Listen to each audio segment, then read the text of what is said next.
رسول اللہ صلی اللہ علیہ وسلم کا فرمان ہے کہ کوئی مومن کسی مومنہ سے نفرت نہ کرے، اگر اس کی ایک عادت پسند نہ ہوگی تو دوسری صفت یقیناً پسندیدہ ہوگی۔ ان الحمد للہ والصلاة والسلام علی رسول اللہ۔ اعوذ باللہ من الشیطان الرجیم، بسم اللہ الرحمن الرحیم۔ قال اللہ تعالی فی سورہ الروم: وَمِنْ آيَاتِهِ أَنْ خَلَقَ لَكُم مِّنْ أَنفُسِكُمْ أَزْوَاجًا لِتَسْكُنُوا إِلَيْهَا وَجَعَلَ بَيْنَكُم مَّوَدَّةً وَرَحْمَةً إِنَّ فِي ذَلِكَ لَآيَاتٍ لِقَوْمٍ يَتَفَكَّرُونَ۔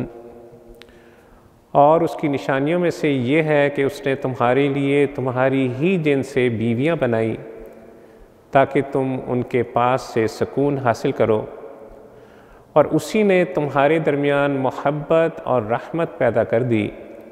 یقیناً اس میں بہت سی نشانیاں ہیں ان لوگوں کے لیے جو غور و فکر کرتے ہیں۔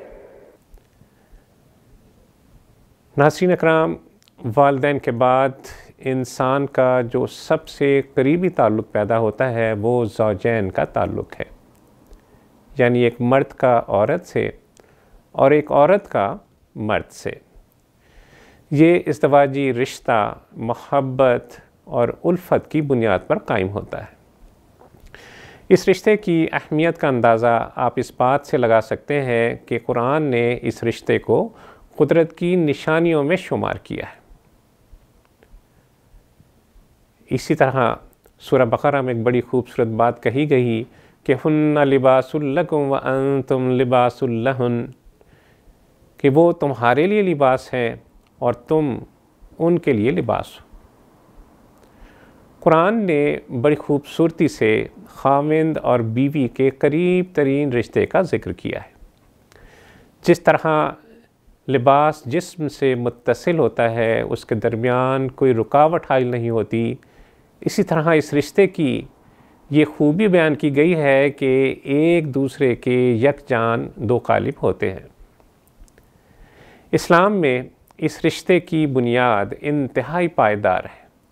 اس کے لیے مرد اور عورت دونوں پر ذمہ داریاں اور ایک دوسرے کے جائز حقوق متعین کیے گئے ہیں، اور یہی ذمہ داریاں ہیں، یہی حقوق ہیں جو خاندان کو مضبوط بنیادوں پر استوار کرتے ہیں، اور پھر اس کے نتیجے میں معاشرے میں امن و سکون کا ماحول پیدا ہوتا ہے۔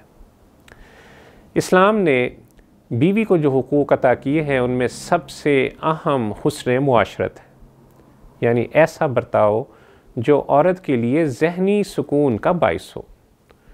قرآن حکم دیتا ہے کہ وَعَاشِرُوهُنَّ بِالْمَعْرُوفِ، کہ ان کے ساتھ معروف انداز میں زندگی بسر کرو۔ معروف انداز میں زندگی بسر کرنے کے معنی یہ ہیں کہ ان کے حقوق ٹھیک ٹھیک ادا کیے جائیں، ان کی جائز، ان کے معقول ضروریات کا خیال رکھا جائے، ان کے ساتھ کوئی ناروا سلوک نہ کیا جائے، بلکہ پیار اور محبت کا برتاؤ کیا جائے، ترشروئی سے سخت کلامی سے اجتناب برتا جائے، ان کے نان نفقہ کا مکمل خیال رکھا جائے، اور اگر شوہر کا رویہ ان باتوں کے برعکس ہوگا، ان کے خلاف ہوگا، تو اس کا رویہ غیر معروف کہلائے گا، منکر کہلائے گا۔ رسول اللہ صلی اللہ علیہ وسلم کا فرمان ہے کہ کوئی مومن کسی مومنہ سے نفرت نہ کرے، اگر اس کی ایک عادت پسند نہ ہوگی تو دوسری صفت یقیناً پسندیدہ ہوگی۔ شوہر پر یہ ذمہ داری بھی عائد ہوتی ہے کہ اگر بیوی کی طبیعت میں کوئی کسر ہو تو وہ دنیاوی اور اخروی مصالح کا خیال رکھتے ہوئے بیوی کی تربیت کرے، تاکہ وہ دنیا اور آخرت ہر دو جگہ پر اللہ عز و جل کی خوشنودی سے سرفراز ہو سکے۔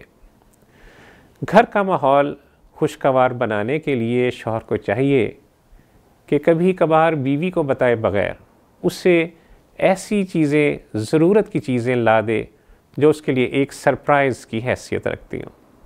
تو دلوں کو قریب لانے کے لیے یہ نسخہ بہت اکثیر ثابت ہو سکتا ہے۔ اسی طرح عورت کو چاہیے کہ کبھی کبھار ساس کے لیے، نند کے لیے بازار کسی کام سے گئی ہے تو واپسی پر تحفہ لیتی آئے، ان کی ضرورت کی کوئی چھوٹی موٹی چیز خرید لائے۔ اس طرح آپس میں محبت بڑھے گی اور خاندان ایک پرسکون خاندان کہلائے گا۔ شوہر کو بھی چاہیے کہ اس طرح کی ترغیب اپنی بیوی کو دیتے رہیں تاکہ گھر کا ماحول مثالی ماحول بنتا چلا جائے۔ اللہ عز و جل سے دعا ہے کہ وہ ہمیں اپنی بیویوں کے حقوق سمجھنے اور ادا کرنے کی توفیق عطا فرمائے، ہمارے گھرانوں کو نور کے گھرانے بنا دے، ہمیں اپنے ازدواجی تعلقات کی اصلاح کرنے والا بنا دے۔ اللہ عز و جل ہماری بیویوں کو ہماری آنکھوں کی ٹھنڈک بنا دے، ہمیں اسلام پہ زندہ رکھے اور حالت ایمان پر اس دنیا سے لے جائے۔ وصلی اللہ تعالی علی خیر خلقہ محمد وعلی آلہ وصحبہ وسلم۔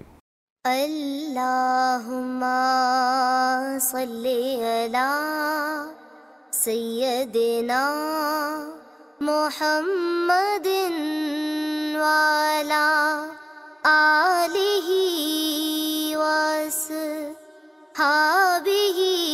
وسلم۔ اللہم صلی علی سیدنا محمد